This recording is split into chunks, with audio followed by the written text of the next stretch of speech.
कदम बढ़ाने वाले हो देश की व्यवस्थाओं के अंतर्गत, न मतदाता सम्मेलन और न मतदाता सम्मेलन में जिनकी उपस्थिति आज हुई है वो रोहित चहल जी हैं और हमारे राष्ट्रीय युवा मोर्चा के महामंत्री हैं, जिन्होंने बहुत सुंदर उद्बोधन अभी आप सबके समक्ष दिया है। यहाँ पर उपस्थित भाई राजेश पांडे जी, संभागीय भाजपा प्रदेश मंत्री और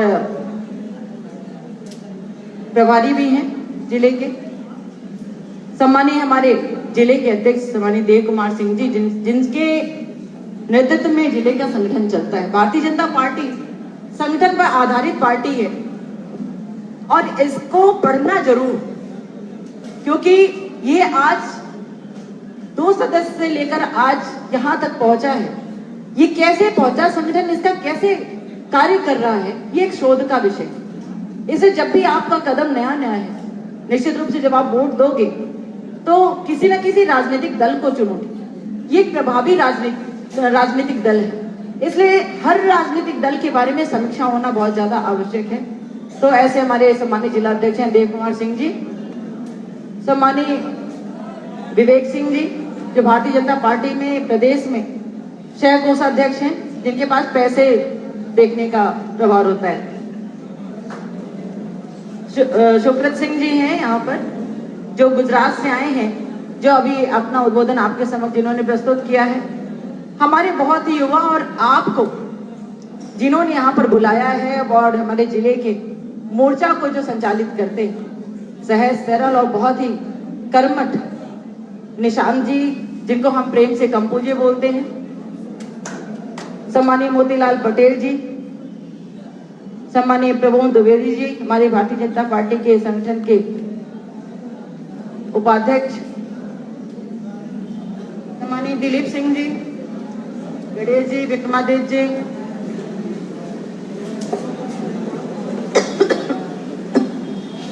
और यहाँ पर उपस्थित आप सब, जिनके लिए आज प्रमुख रूप से मुनिराज जी यहाँ बैठे हैं, हमारे दोनों कलाकार छोटे छोटे बच्चे बैठे हैं कि जब हमें लेट हो रहा था, जब रोहित जी को लेट हो रहा था, इन बच्चों ने बहुत ही सुंदर प्रस्तुति आपके समक्ष दिया था। और सीधी तो कलाकारों की एक धरती भी है, बहुत सुंदर सुंदर कलाकार यहाँ पर हैं, बहुत प्यारे कलाकार यहाँ पर हैं, तो उनको भी मैं संबोधित करती हूँ। सतीश भाई यहाँ पर बैठे हैं जो मीडिया को देखते हैं, एक बार मेरे साथ बोलेंगे, भारत माता की बहुत अच्छा, यही संगठन की आवाज है। और अपनी बात को शुरू करने से पहले एक बार मैं जरूर कहूंगी, अपनी माँ, अपनी माटी और अपनी भाषा, इन पर सदैव गर्व करना। कभी भी ऐसा ना हो कि शायद मैं किसी और परिवार में जन्म लेता या किसी और देश में जन्म लेता या लेती। यहाँ बेटियां भी बैठी हैं, बेटे भी बैठे हैं, और मुझे बहुत अच्छा लग रहा है आपसे बात करते हुए, क्योंकि आपका नया नया कदम है। कुछ बच्चों ने तो वोट दिया हुआ है, लेकिन जो बच्चे नए रूप में वोट देने जा रहे हैं, उनसे मैं जरूर बात करना चाहूंगी। ये देश जो है एक यशस्वी नेतृत्व के साथ आगे बढ़ रहा है। ये देश 2047 के विकसित भारत की ओर आगे बढ़ रहा है। ये समीक्षा की बात है बच्चों, एकदम ध्यान से सुनो इस बात को। आज के पहले किसी भी नेतृत्व में इस तरह का भावना नहीं था, इस तरह की भाव नहीं थी कि आगे आने वाले 15 साल या 20 साल या 50 साल के भारत को, उसकी रूपरेखा को बना सके या निर्मित कर सके। सदैव सभी ने वर्तमान में 5 सालों पर ही अपनी योजना को बनाया और जनता को वोट बैंक समझा और आगे बढ़ते गए। लेकिन आज देश की यशस्वी प्रधानमंत्री नरेंद्र मोदी जी, जो एक चीज और महत्वपूर्ण है, जो युवाओं के सबसे बड़े आइकॉन है। आप लोग जब ये नेट में देखोगे कि युवाओं ने सबसे ज्यादा राजनीतिक नेताओं में किसे देखा है या किसे ढूंढा है, तो नरेंद्र मोदी जी हैं। उनकी कार्यशैली है और उनके काम करने का तरीका है। और देश में वो इतने विख्यात कैसे हुए, कैसे इतना नाम हुआ, देश में ही नहीं बल्कि पूरे विश्व में। बच्चों ने ये देखा है, युवाओं ने ये देखा है, किशोरों ने ये देखा है।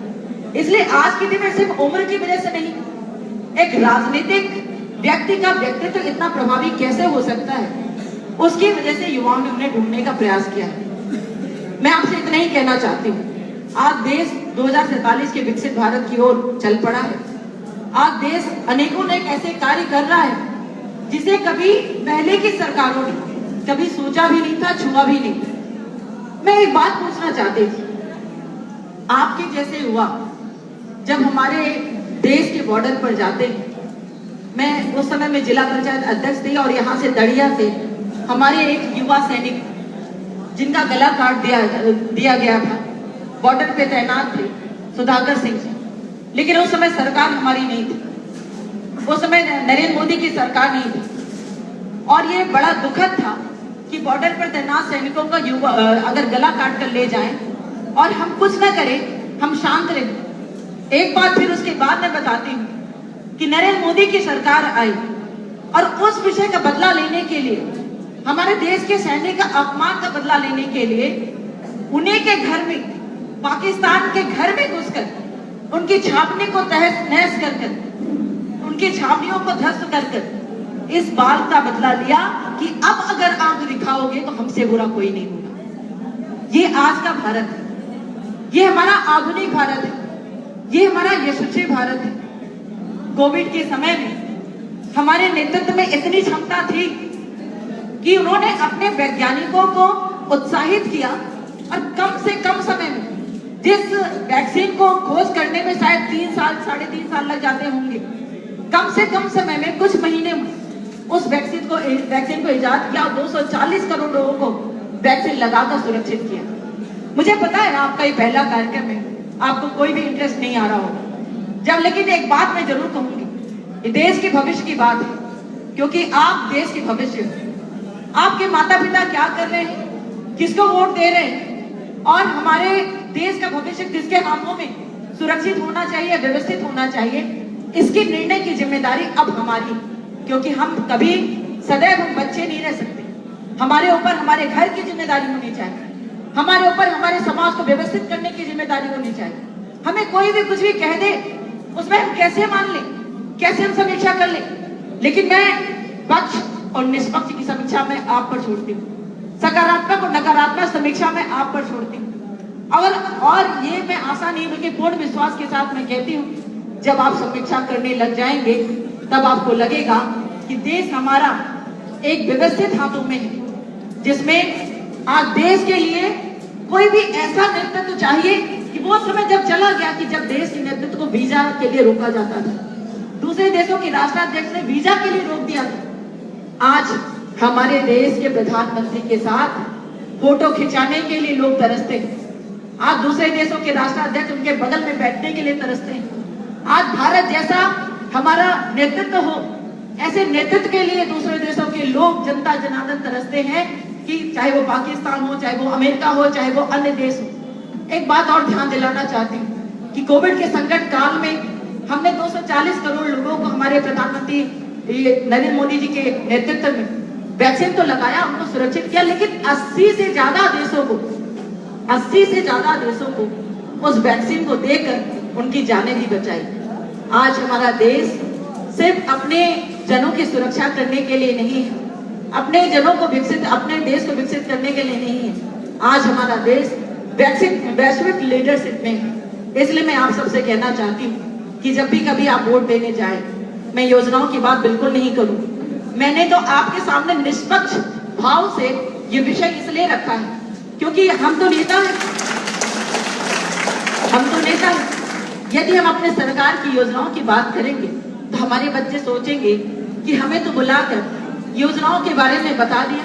लेकिन मैं आपको अपने बच्चों से तुलना करते हुए मैं जरूर ये कहना चाहूंगी कि बैठना इंटरनेट पर जब जाते हो, कुछ अलग चीजों से हटकर जरूर देखना कि राजनीतिक परिस्थितियां हमारी क्या कहती हैं। आज इजराइल का साथ देने के लिए वो इजराइल